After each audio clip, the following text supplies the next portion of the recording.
Bueno chicos, regresamos aquí nuevamente a nuestro programa Voces de Venezuela cuando son las 5:51, hora en Colombia, 6:51, hora en Venezuela.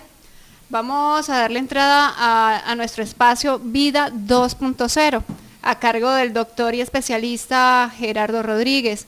Un espacio donde podrás encontrar mucha paz espiritual, muchas reflexiones y muchos datos importantes que te van a ayudar a lo largo de la vida y para muchas cosas personales y en lo social. Doctor, adelante. Muchas gracias, Claudia, Víctor, Raquel.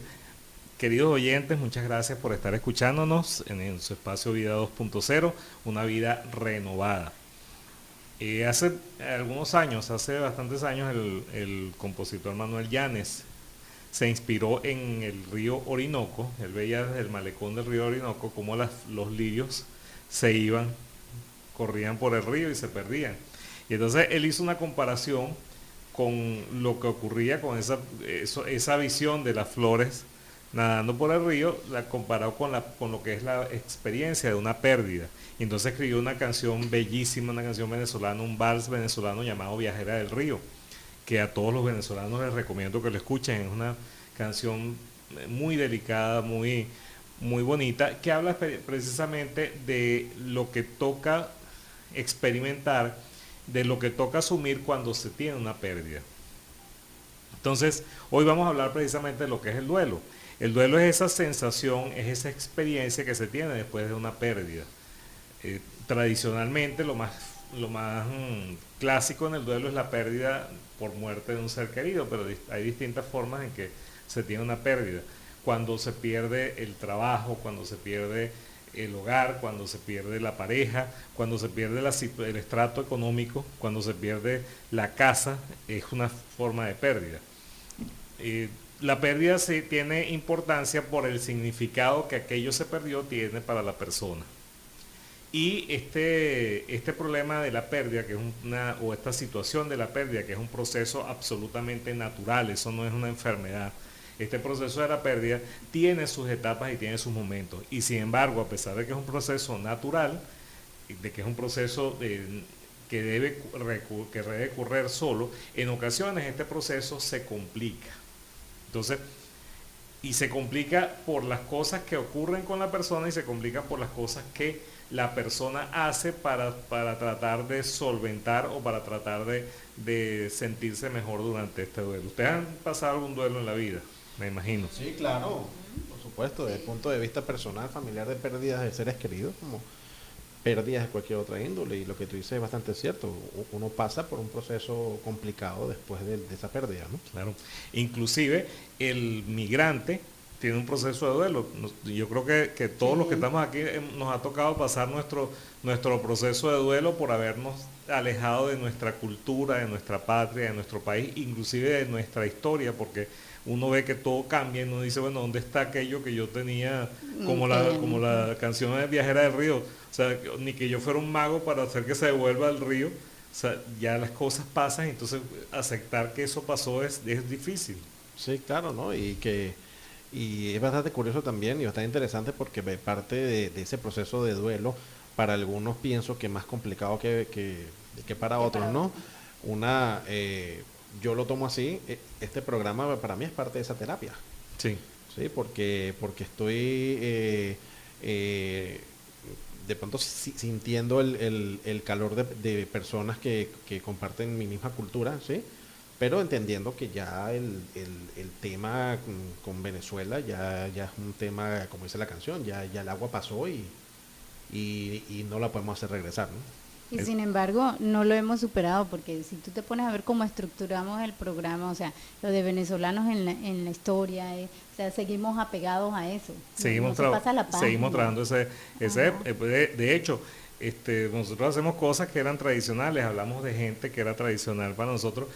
Antes en Venezuela era tradicional escuchar cierta música, uno estaba esperando y esperando, bueno, yo que soy más antiguo que ustedes, uno esperaba comprar el disco para llevar a la casa el disco de la gaita de las gaitas de Hugo Blanco, la gaita de las locas, o el disco de Billo, el último Billo que salía, o los últimos discos de gaita, el disco de Maracaibo 15, que eran las cosas más emblemáticas de la época de la Navidad. Los melódicos. Claro. Y se iniciaba la Navidad con eso. Y de eso Se seguimos iniciaba. hablando y seguimos ahí. Y el venezolano que ya sigue. Claro, y y sigue lo- recordándolo y le duele. Y los que éramos más pobres, entonces uno compraba un disco de otro, el vecino compraba el otro. El y otro.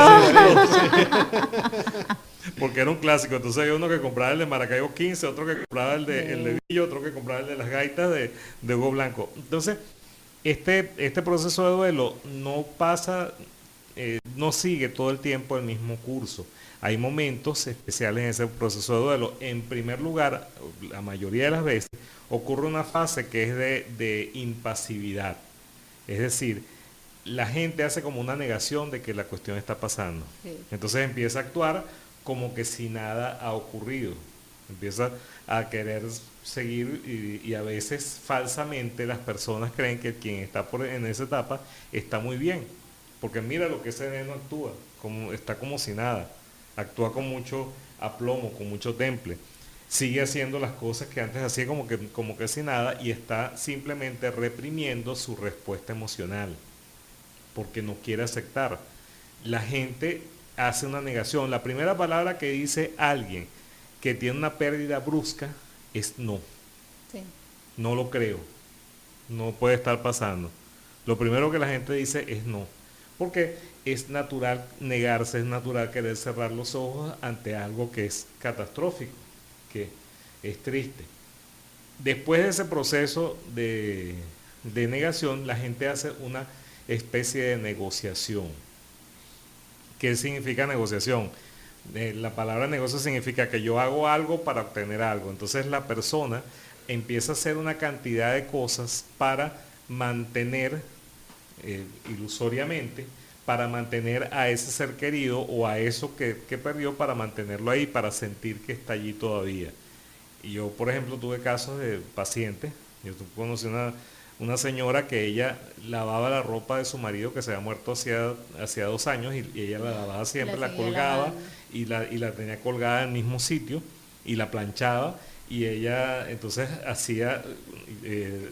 dejó de hacer el desayuno para él, pero hacía 2 tazas de café. Ella se sentaba todas las mañanas a tomar el café con el marido y no avanzaba en su vida porque ella seguía haciendo eso, no aceptaba que sus hijas se desprendieran, que las niñas perdieron al papá cuando eran niñas, entonces ellas siguieron creciendo y ella no aceptaba eso, entonces tuvo que hacer un proceso, hubo que hacer un trabajo con ella para que ella se desprendiera de eso. Entonces la gente en ocasiones convierte las casas en una especie de mausoleo, en un altar para rendir culto al que se fue. En los casos de las migraciones también hay gente que entonces empieza como que a convertir su casa en el fuerte, en el bastión donde lo único que hay es esto, y entonces yo soy como que me vuelvo ultra regionalista, ultra nacionalista. Mira que yo me he preguntado eso, digo, ¿será que yo no soy buena venezolana? Porque yo voy a otras casas y yo veo y entonces digo, cuando vivían allá no tenían esto y entonces ahora que están afuera y uno les ve la foto de cada rinconcito. Y yo en mi casa tengo uno que otro detalle, ¿no? Pero a veces cuando yo visito otras casas y veo las más mínimas fotos, el más mínimo recuerdito de cada estado, de cada cosa, que la botellita de la cerveza, te digo yo, ¿será que yo soy mala venezolana? Porque en mi casa tengo detalle, pero no está forrada de... No, simplemente es que la cosas. gente está trabajando ese proceso, está en una etapa de su duelo. De hecho, después de esa etapa, después de que la gente le toca, de que la gente empieza a negociar, de que hace cosas, desde el punto de vista religioso, también la religión favorece que se haga como una especie de intercambio, o las creencias, no vamos a decir la religión, las creencias. Después de esa etapa, a la gente le toca aceptarlo. A la gente le toca abrir los ojos, y esas etapas son zigzagueantes, ¿no? Pero la gente abre los ojos y dice, se perdió, ya esto no se recupera, ya esto se acabó, ya esta persona se fue y no vuelve más, no la voy a volver a ver, ya lo que yo tenía ya se perdió, ya mi situación, ya mi relación se acabó, esto no vuelve a ser nunca como antes, ya mi experiencia de país, ya esto se acabó. ¿Eh? Sí. Entonces esa es una etapa de profunda depresión. De hecho, una de las cosas llamativas durante el duelo es que la gente, los síntomas o las manifestaciones de mayor tristeza y depresión no ocurren al principio. ocurren después de esa etapa, ocurren después de algunos meses, que la gente ya, ok, como que ya me resigno que no se puede. Ya lo que nos pasó a algunos, me resigno que yo probablemente no No vuelva, vuelvo. ya no vuelvo a vivir allá, y si vuelvo a Yo lo vivir, estoy entendiendo ahorita, ¿oíste? Sí. 12 años después. y si vuelvo a vivir, a lo mejor no es en las mismas No. condiciones, todo es distinto, ya, o sea, ya se perdió lo que yo quería tener, y por más que yo haga, eso se perdió.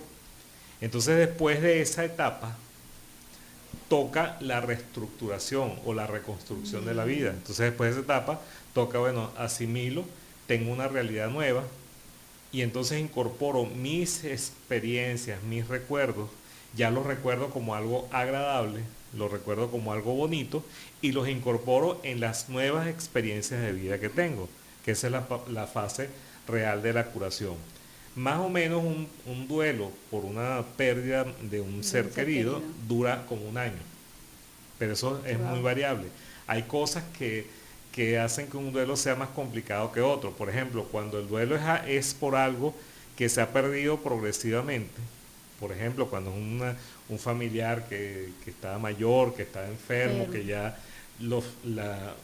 más o menos se sabía que eso iba a pasar, entonces el duelo ya se había preparado. Emocionalmente ya la Claro. gente se había preparado. De hecho, uno como familiar a la gente que tiene alrededor debe ayudar, debe prepararlo para eso. Cuando hay un anciano que está muy enfermito, uno tiene que decirle, mire, eso es parte de la vida. Este, pero cuando son pérdidas bruscas de gente joven, o que son pérdidas dramáticas, o sea, tienes que dejar todo de una sola vez, el duelo pega más.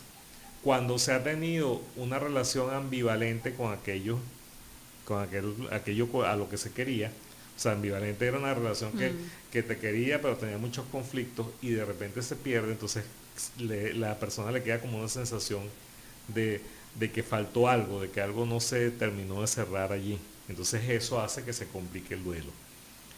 ¿Qué se tiene que hacer ante el duelo? Primero, los que tienen que ayudar en el duelo no son psiquiatras, psicólogos, terapeutas, no.